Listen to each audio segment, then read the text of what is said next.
Automatically ఆ complaint మన digital లైబ్రరీలోకి వచ్చేస్తుంది. యాప్ ద్వారా మన డిజిటల్ లైబ్రరీ మన దగ్గర ఉన్న మన సర్వర్లలోకి మన డిజిటల్ లైబ్రరీలోకి వచ్చేస్తుంది.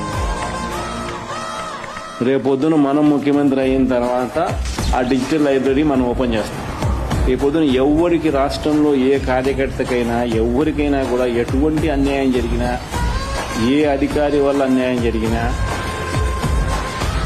వాళ్ళ పేరు, ఏ రకంగా అన్యాయం చేసినాడు, ఎవరి ప్రోద్బలంతో అన్యాయం చేసినాడు, ప్లస్ నెక్స్ట్ బటన్, మీ దగ్గర ఏమైనా సాక్ష్యాలు ఏమైనా ఉంటే ఏమైనా అప్లోడ్ చేయాలనుకుంటే చేయండి.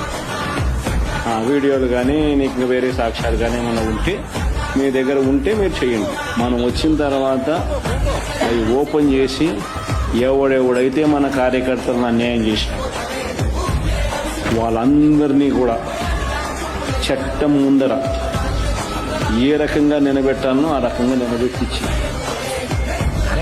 అందరినీ కూడా సినిమా చూపించే కార్యక్రమం వాళ్ళు చేసినవన్నీ కూడా వడ్డీతో సహా ఏదైతే నువ్వు ఎత్తుతున్నావో అదే పండుతుంది. ఇక్కడ కూడా మనం అన్యాయం చేయడం లేదు, చక్కెర వడ్డీతో సహా చెల్లించే పరిస్థితి వస్తుంది.